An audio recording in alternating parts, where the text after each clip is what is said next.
Come, you must have gathered by now that Tataru is given to exaggeration. As you can see, I am quite well. Ul'dah, on the other hand, is not. This riot was anything but an isolated incident. There is a restlessness in the air. Tensions long simmering are at last threatening to boil over.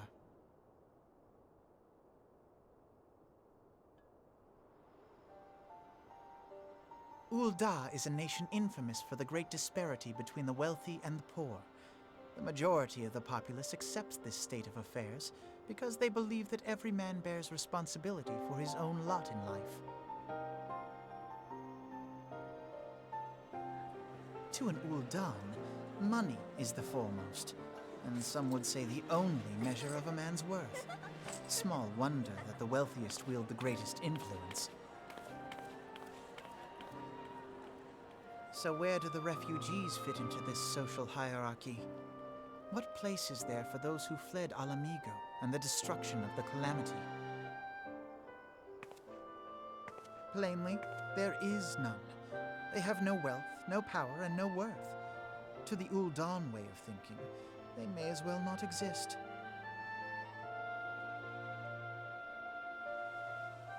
Choosing to ignore their existence, however, is patently not an option. General Rauban and the Sultana understand this, which is why they ordered the Immortal Flames to provide the refugees aid and succor. Yet none would dispute that the expenses incurred by this policy grow by the day, with no end in sight.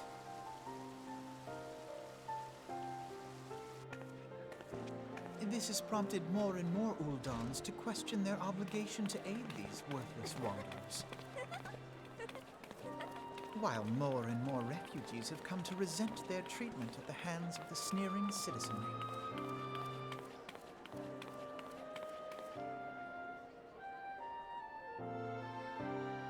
The manner of Lord Lolorito's refusal to grant the Dolmens asylum bespoke a disdain for all refugees, an attitude shared by the rest of the monetarists.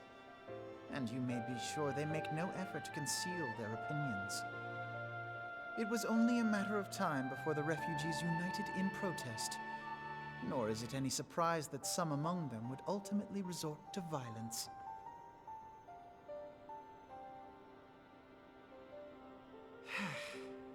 That the Immortal Flames should choose this of all occasions to engage in joint training exercises with the other Grand Companies. By the time they return, the situation may well have deteriorated beyond mending.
Commander Swift has kept us apprised of your recent activities. You've made great strides towards quelling the violence. Despite our best efforts to determine what provoked this uprising, truth continues to elude us. Have you uncovered aught which might shed some light on the mystery?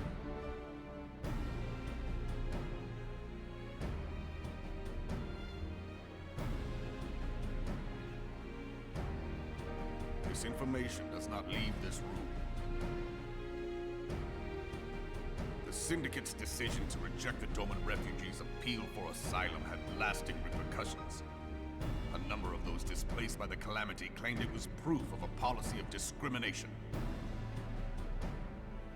Together with a group of Alamegan refugees, they organized a series of demonstrations to protest against the Sultanate. Demonstrations which became heated, but did not descend into violence. Until a certain incident served as a call to arms. A unit of brass blades sent to supervise a demonstration loosed arrows upon unarmed protesters. It was this atrocity which prompted the refugees to take up arms. I need not tell you what followed. We assumed at first that the attack was born of a miscommunication. When emotions run high, they happen. But suspicions were raised regarding the unit's commanding officer, whom I ordered interrogated. Sure enough, our fears were soon confirmed. The dog confessed that a merchant had offered him coin to give the order. A merchant in the employ of Teleji Adeleji. Teleji Adeleji. But he spoke in favor of the Doman's cause, and has ever seemed sympathetic towards the refugees' plight. Why would he do such a thing? Know you of the Cartano Reclamation Bill? It is a proposal to annex the Cartano Flats so that refugees may establish permanent settlements. When last I looked, that was disputed territory. Aye. Some might even call it a battlefield.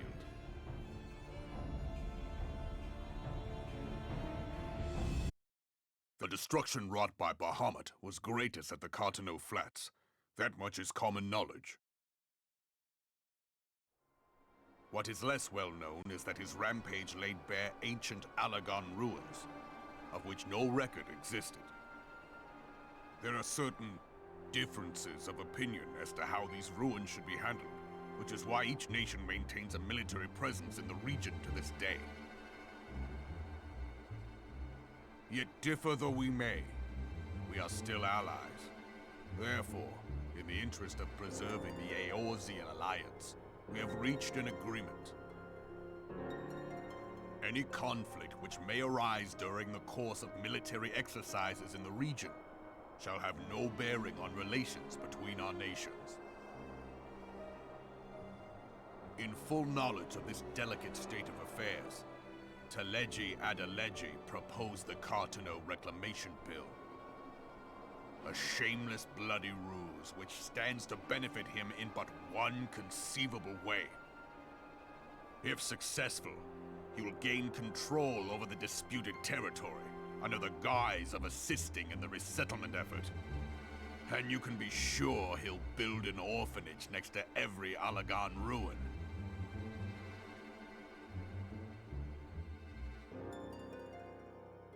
The man would threaten the unity of the Eorzean alliance and risk countless lives for personal gain. He walks a path all his own, independent of any faction and beholden to none of his fellows on the Syndicate. By inciting the less fortunate to violence, he hopes to convince others that the Cartano Reclamation Bill is the only viable solution. His sympathy for the plight of the Domans was not but posturing to gain credibility with the refugees. Of that there can be no doubt.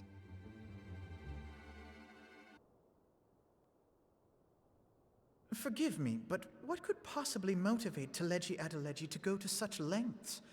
What is so special about these ruins that he would risk his position on the Syndicate, and, most likely, charges of treason against the Sultanate? Omega. Pardon?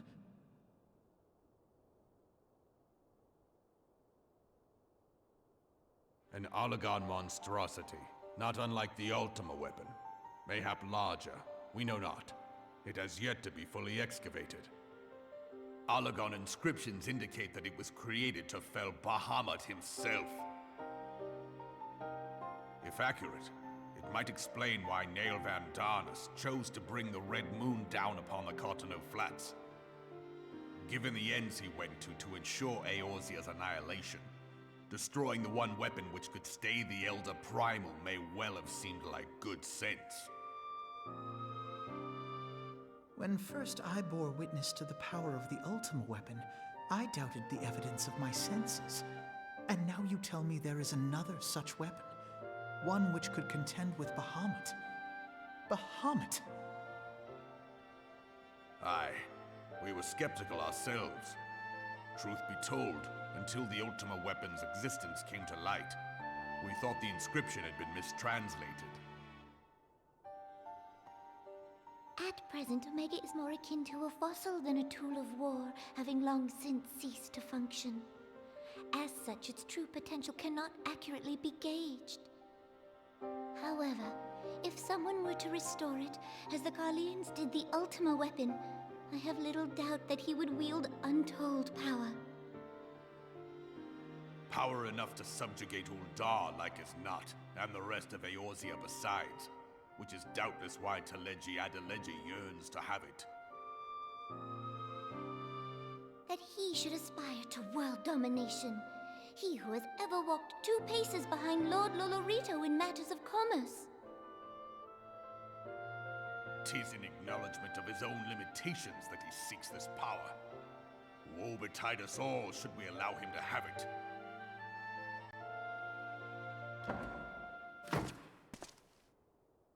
Pray waste no time chasing rats. Only a fool would believe that secrets can be kept in Uldar. It would seem the implications of the Sultanate's refugee problem are rather more far-reaching than we assumed.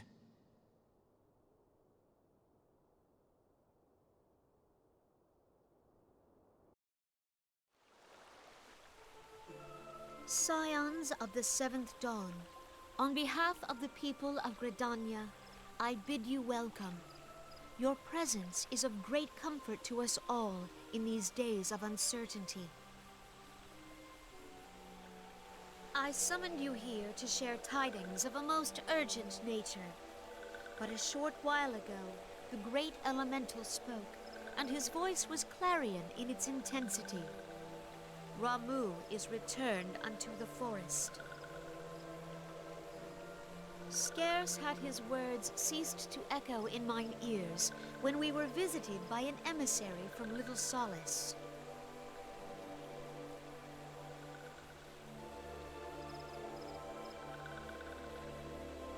Our guest informs us that the Sylphs too have sensed the presence of the Lord of Levin. Though his exact whereabouts remain unknown, we may safely assume that the Primal was summoned within the heart of the Sylphlands. Unlike the other Primals you have encountered, Lord Ramuh is no raging avatar of destruction. He is revered as much for his wisdom as his strength, serving as both arbiter and guardian to his children. Given that we and the Sylphs found a way to share the Twelves Wood, it is my hope that this sagely immortal will be amenable to reason, and that conflict may be avoided. Blessed as you are with the power of the Echo, you are one of the few among us who may commune with a Primal without fear of influence. I would ask, therefore, that you represent us in this most delicate of negotiations. The Twelves Wood has suffered enough. Upon this, we and the Sylphs, and I would venture Lord Ramu himself, are in perfect accord. Let us not endanger our shared home by engaging in unnecessary hostilities. Dear friend, I beseech you, safeguard the peace which exists between our peoples.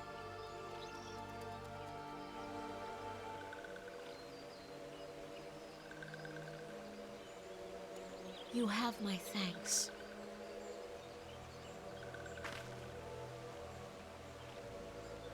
Pray make for little solace, then. A member of the Order of the Twin Adder awaits you there. He will advise you on how to find the Lord of Levin.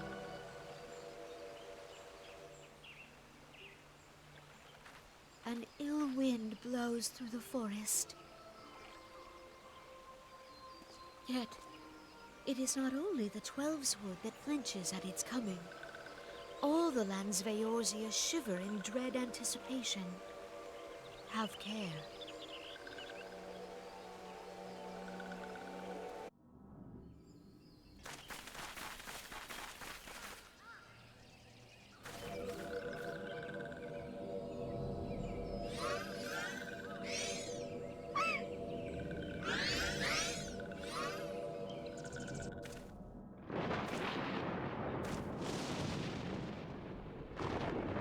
Thine order betrays thee, servant of hiding.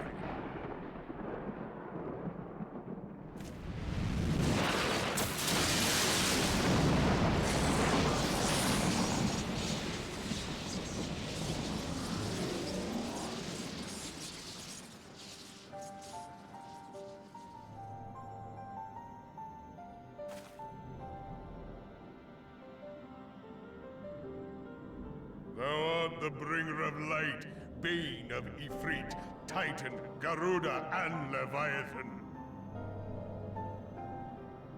I am Ramu, guardian of the children of the forest. Thou tramplest upon sacred soil, bringer of light. By what right doth man intrude in this sanctuary of the sylphs?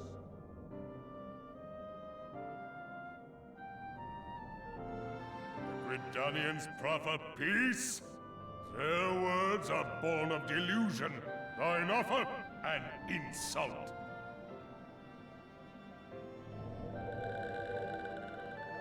Thou speakest of harmony, yet carest naught for my children's desires.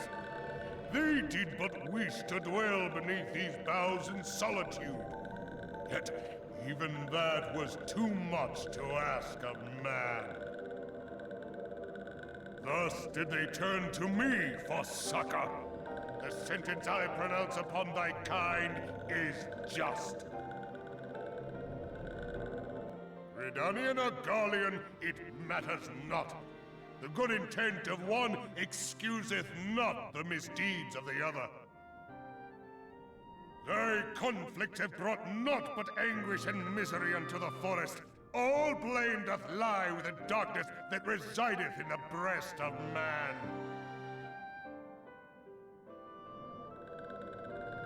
Whence sprung this calamitous seed? In the beginning no such duality existed. Were light and dark given form when man was born? It would explain much. Not least why strife and sorrow follow ever in thy wake. Thou canst not deny the urgings of thine own nature. Knowing that thy mere presence here portendeth tragedy, wilt thou persist in this pretense of peacemaking?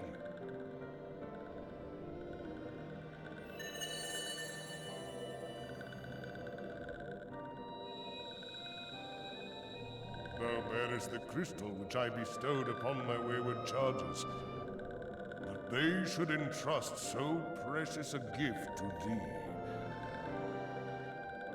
Thou standest apart from thy kin.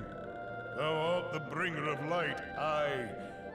But there is something more in thee. Very well. I shall consider thy proposal, shouldst thou survive my trial. If thou wouldst champion the cause of harmony, I must have proof that thou art fit to play the role. Wither mine ire, and prove to me thereby that thou hast strength enough to stay the darkness which threateneth to consume thee. Yet if thou shouldst be found wanting, know that all men shall perish in the storm of my judgment.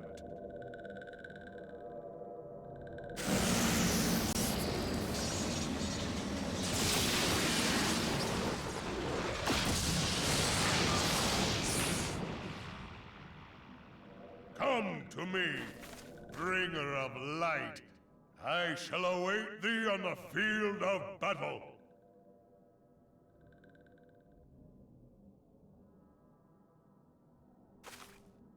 Eorzea, it is rare indeed to find you so far from a tome.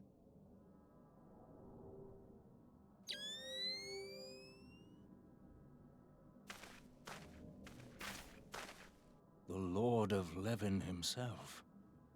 Never till this day had I looked upon his visage, save in painted renderings made faint by time. Ever shall this scene remain etched in my mind's eye. Beg pardon, my lady.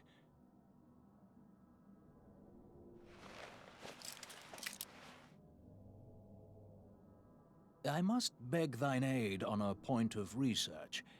If thou art resolved to face Lord Ramuh, I would ask thy leave to observe the event.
I have taken thy measure, bringer of light.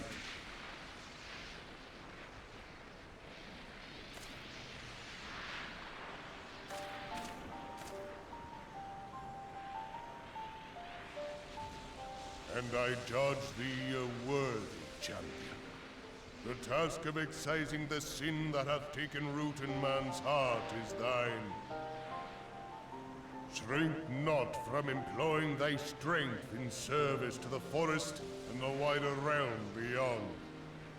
Like hungering shadows do the enemies of harmony gather, and meekness will but feed them.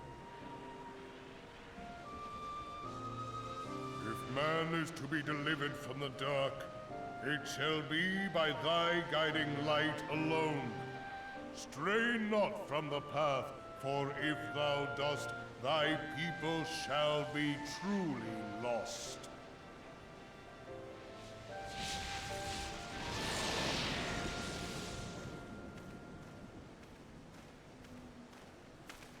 Thou hast slain the Lord of Levin. A regrettable act, but a necessary one.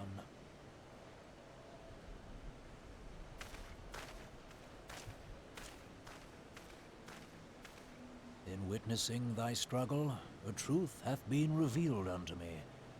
If I mistake not, it may yet prove a chink in the eternal armor of the Ascians.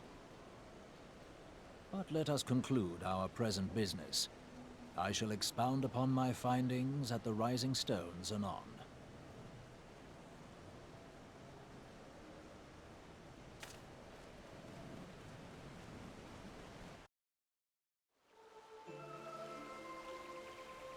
You are returned to us, dear friend, and none the worse for bearing the heavy burden which I did press upon you. Most glad am I of this. I am informed that your efforts to negotiate a peace with Lord Ramuh ended in conflict. Pray tell me, what befell?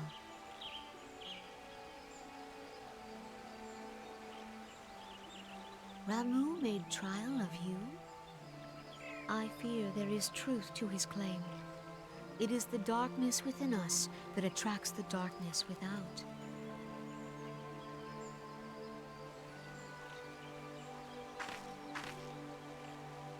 It cannot be denied that misfortune follows now. For evidence, one need only look to the conflict brewing in Cartano, or to the rising flood of refugees. Our shared struggle against the Empire should have served to seal our union. Yet the ties which bind the Alliance strain under the weight of gross self-interest. As the scars of the calamity begin to fade, so too does our sense of common purpose. Yet now is scarce the time to forget our shared responsibility.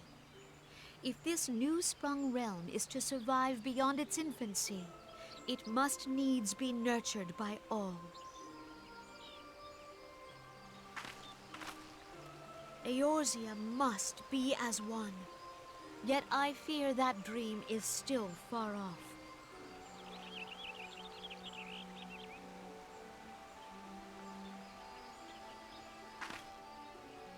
On behalf of the people of Gridania, and the elementals both, I thank you for all that you and your fellow scions have done.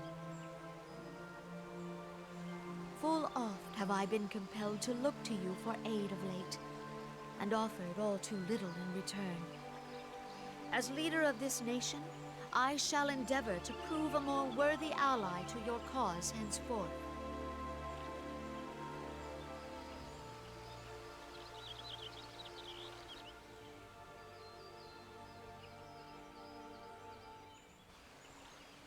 Lord Ramuh has departed, yet the keening of this ill wind grows no less insistent. Voices of the forest, pray speak and I shall listen. What unseen evil begets this unease in my heart?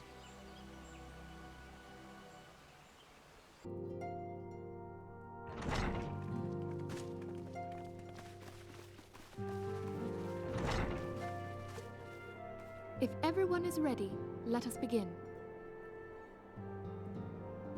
Eorzea, the floor is yours.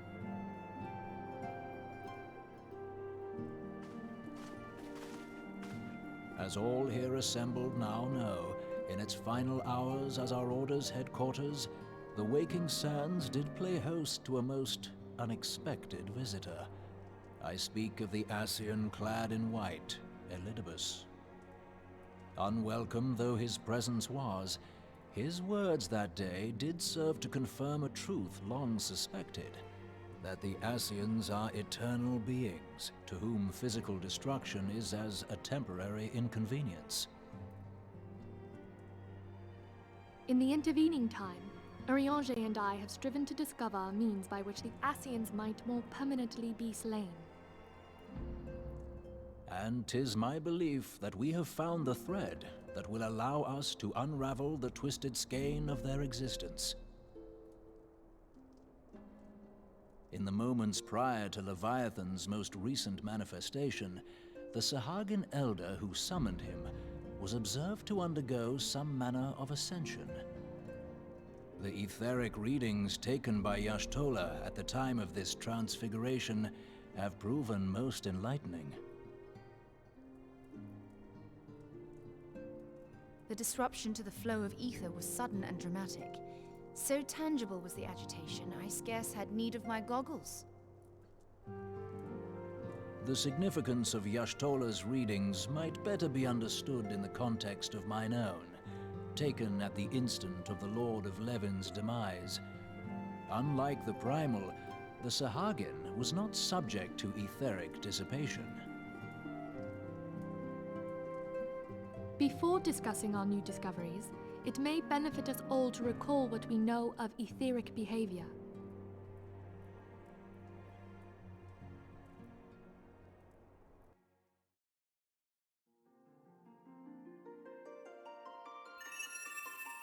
Let us begin at what some might call the end. When we who dwell in the material realm die, our spirits dissolve into the flow of ether and are returned to the ethereal realm. In turn, the restless energy which suffuses that plane streams back into our world, giving rise to new life. 'Tis as the heavens did decree, the way of all mortal souls. Twixt this world and the next do the ethereal currents swirl, bearing the very essence of life. Thus doth the cycle of birth, death, and rebirth continue unabated.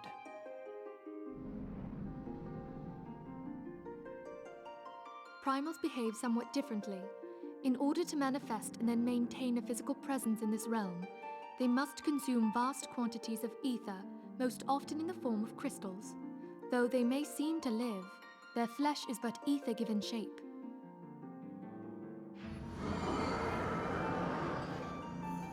Thus, a defeated primal leaves behind no broken corpse.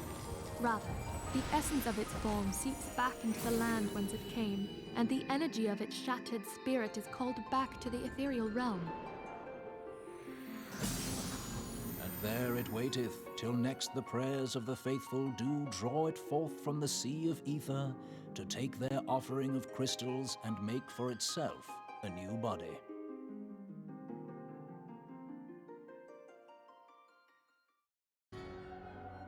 Which brings us on to the third group, the so-called immortals.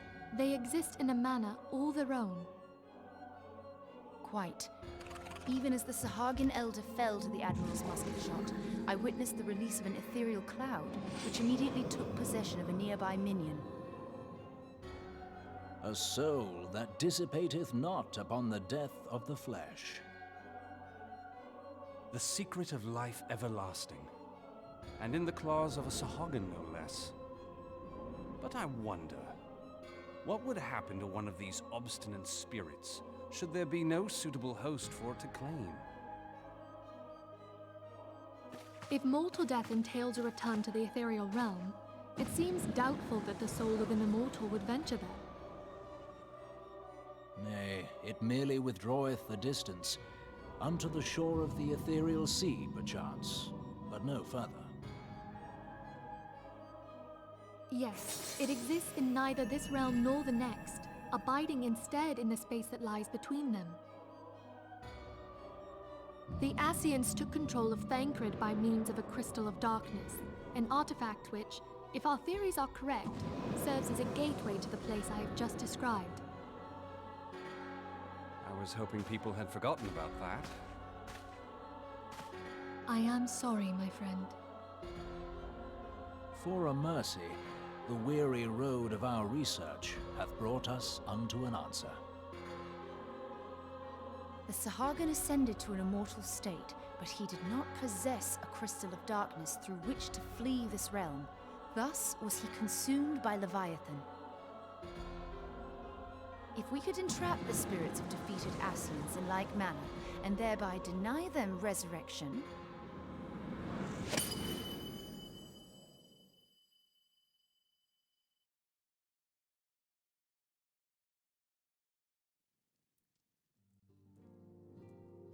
therein lieth the path to victory. Thou art most perceptive, my lady. Only when we have trapped the bodiless soul within an ethereal prison can we hope to defeat its unnatural constancy. Thus might even an eternal paragon, be consigned to oblivion. These feats are, of course, far easier said than done. At present, we lack a viable means to entrap and extinguish an Ascian soul. Yet, I believe it to be possible. The pieces of the puzzle lie before us. We have but to put them together.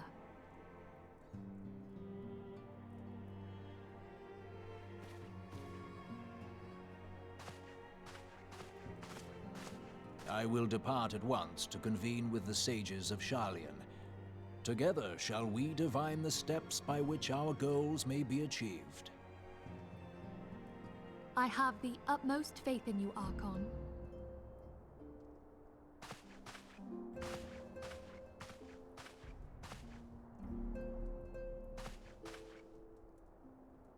Beg pardon, antecedent, but I would raise one final matter.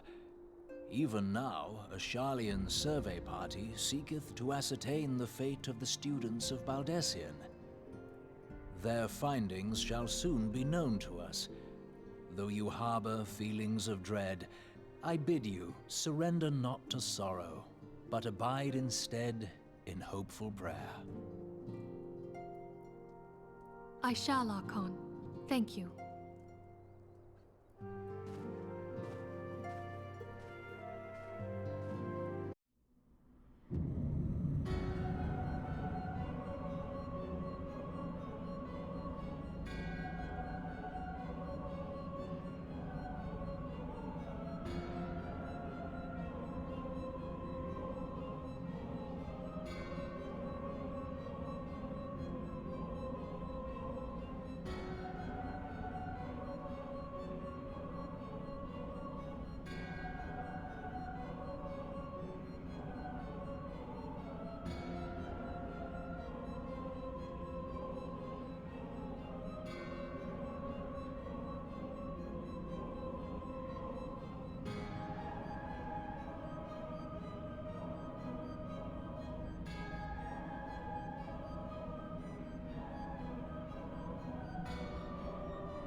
Tell me, General, what think you of Alfino's bold endeavor?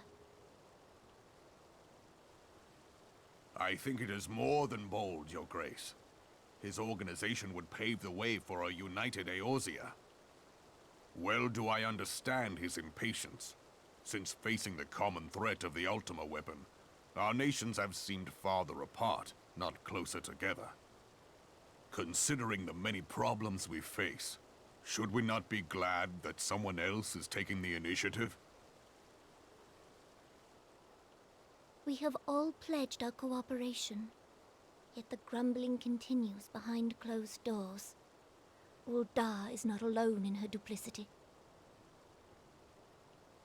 I myself have doubts as to the good this organization will achieve. With the inclusion of the finest soldiers of the 3 grand companies, it promises to be a fearsome military body. But whom will it serve? Even under the watchful gaze of the Scions, it is not unthinkable that such a force could perpetrate a great wrong. Does it not concern you that a significant proportion of its financial backing came from the coffers of the Syndicate? That those unprincipled worms might forge this extraordinary gathering of warriors into a private army? I have trust in the Scions, Your Grace. They have spared us no end of trouble at the hands of the Primals. If they seek reinforcements, I deem it unwise to deny them. As for their finances, full many gave generously.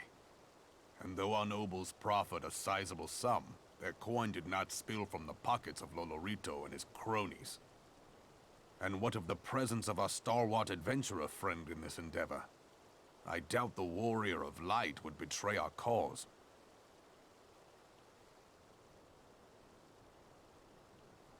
Yes, there is that, I suppose. Yet I have known people to change. Whether we will or no, the events of the age hurl us this way and that, like a dust devil skipping across the sands.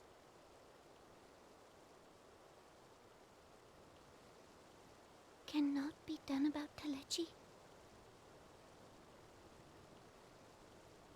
I have explored all avenues available to us, Your Grace. But as Ul'dah law now stands, we lack the evidence to convict him of any crime. To arrest him on spurious grounds would only play into his hands.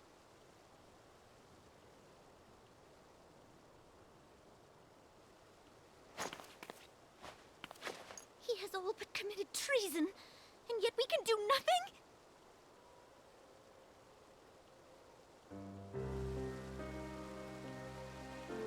Then what good our government? What worth the royal house? How deplorable this mockery of justice!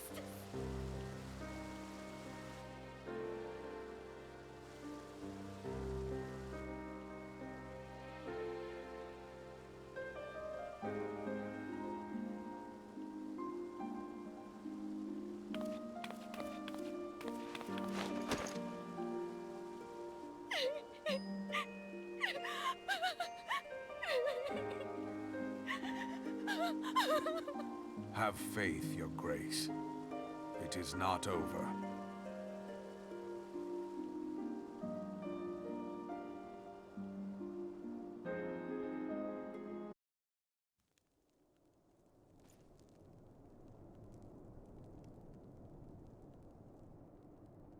The incident with the New Frontier hands? No, you need not elaborate. I have been following their progress with no small amount of interest. Brave men and women all. They do our nation a great service. The existence of a fortified outpost in Mordona will do much to dissuade the Empire from trespassing on Kurth's soil.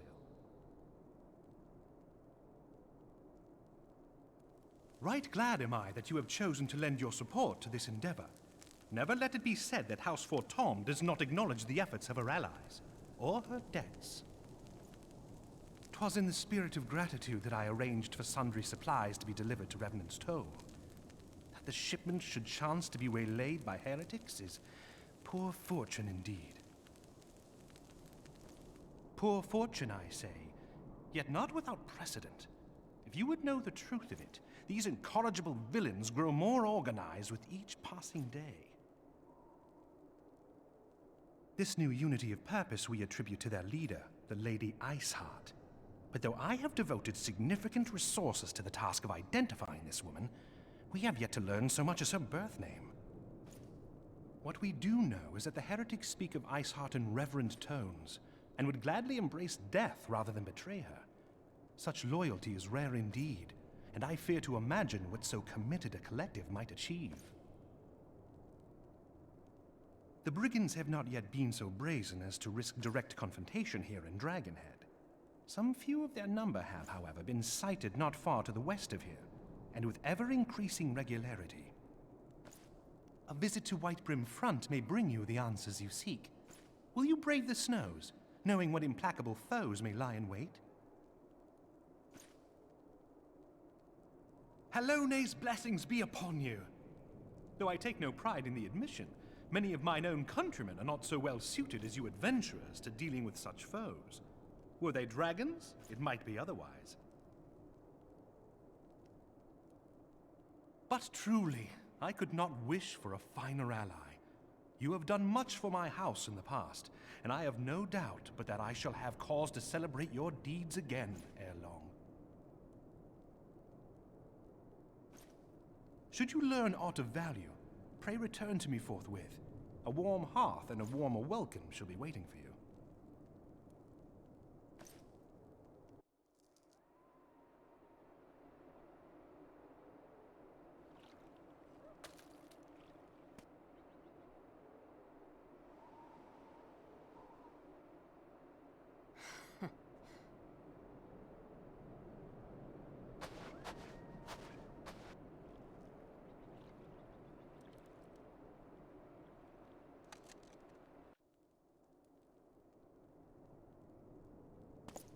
Your return is most timely. Of their own accord, my thoughts had turned to your task and the progress thereof. I confess, my imaginings tended toward the grim and bloody.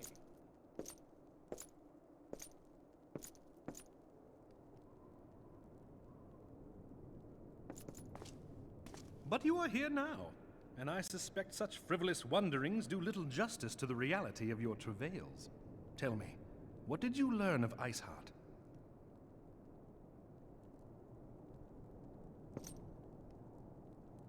Indeed, and this transpired at Snowcloak? Of all the highlands, that towering wall has borne the worst of the region's brutal shift in climate. So inhospitable has Snowcloak become that we have still to survey the area in its entirety. Could its frozen heights conceal the heretics' hideaway? Mayhap a more robust reconnaissance effort is in order. Putting such considerations aside for the moment, we still know far too little of this Iceheart. That she is capable of commanding such a band of fanatics bespeaks natural authority, and no small measure of charisma. As much as I would like to fathom this mystery with you, the situation has grown beyond my personal purview. I am bound by duty to inform the Temple Knights and request that they bring this matter to its conclusion. Giving the glowing reports the new commander has garnered thus far, I am certain that they can be relied upon to take appropriate action. Though Iceheart's true identity yet eludes us, you have provided us with a point from which to begin. Sometimes it takes but a single stone to prompt an avalanche. On the matter of the stolen provisions, I have already made arrangements for a second shipment to be sent to Revenant's Toll. I could not well allow such an honorable venture to be undermined by one miserable setback.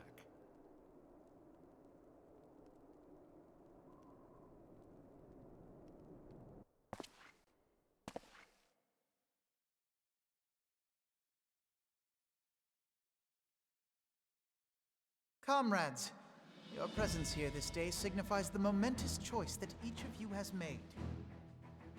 With your strength now pledged to the scions of the Seventh Dawn, you are beholden to no single nation. You stand as the vanguard for a united Eorzea.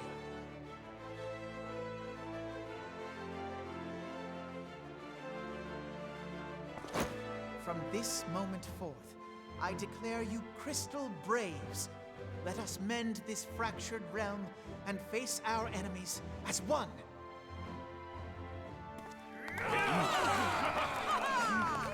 Whether it be the Beastmen and their primals, or the conflict in Carteneau, it is plain that the nations of Eorzea cannot solve the problems which plague the realm. Thus does it fall to some few heroic souls to succeed where they have failed. Come, take your place at the Scion's side as guardians of Eorzea, and together we shall fight for the freedom of all! For the freedom of all!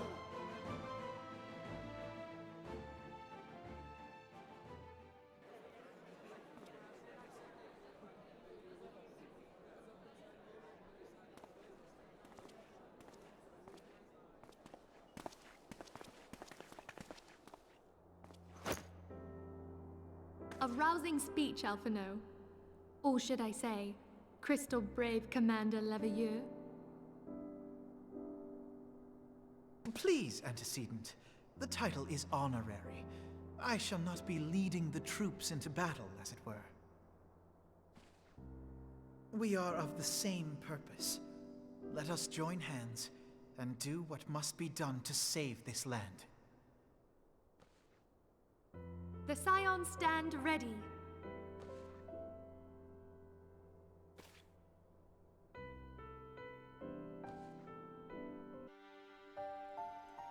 I'm eager to see what the Crystal Braves might accomplish.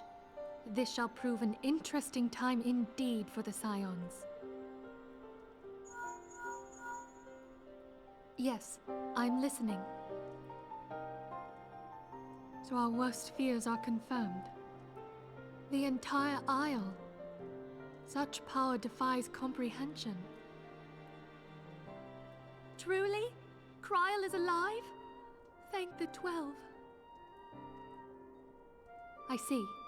Pray, inform me if her condition changes. Yes, I shall pass on your words to Eorzea. My thanks. I shall contact you anon. When I learned of the loss of the Isle of Val, I dared not hope that my friend had survived. Yet, by some miracle, it would seem she has. She's still to regain consciousness, it is true, but better that than death. Putting this happy news to one side, we must now endeavor to make sense of the readings taken by the survey party. It appears the etheric disturbance which accompanied the Isle's destruction is of a magnitude alarmingly close to that of Ultima. Could the Ascians be responsible for this devastation as well? I wonder, have you heard aught from the Mother Crystal since the battle with the Garleans?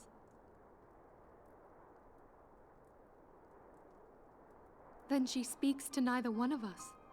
Heidel's silence portends naught but ill, I fear.